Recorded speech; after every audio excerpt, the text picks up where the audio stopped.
Un nouveau point culminant dans les relations sino-japonaises.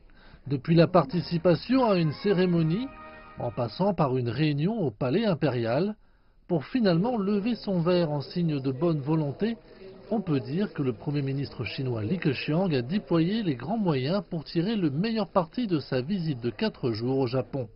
D'ailleurs, les résultats sont fructueux. Il n'y a presque rien qui reste impossible si le Japon et la Chine peuvent se tendre la main. Je suis convaincu de notre capacité à apporter une plus grande contribution à la résolution de diverses questions régionales et mondiales. Cette année marque le 40e anniversaire du traité de paix et d'amitié sino-japonais. Une question portée sur la meilleure façon de commémorer l'événement. Le Premier ministre Lee a déclaré que les nouveaux progrès et le développement stable et durable devraient être faits dans la relation entre les deux pays. Un geste amical supplémentaire consistera pour la Chine à faire don d'un couple d'ibis à crête, une espèce en voie de disparition au Japon. Il s'agit d'une première à 11 ans.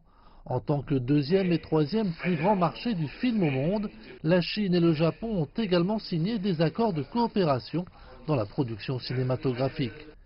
Dans son discours prononcé jeudi, le Premier ministre Lee a estimé que les deux pays devraient faire des efforts pour protéger l'économie mondiale malgré les défis actuels. Dans les circonstances actuelles d'une reprise tant attendue de l'économie mondiale, le protectionnisme croissant se redresse. Je crois que le Japon et la Chine devraient maintenir leur commerce multilatéral, protéger le libre-échange et lutter contre le protectionnisme afin de garantir le rythme de la reprise de l'économie mondiale. Lors de sa visite au Japon, le chef du gouvernement chinois a également proposé un nouveau mode de coopération Chine, Japon, Corée du Sud plus X. Il a noté que les trois pays devraient pleinement faire jouer leurs avantages respectifs pour promouvoir le développement des pays asiatiques. Un tel mécanisme devrait ouvrir une nouvelle ère de coopération entre les nations.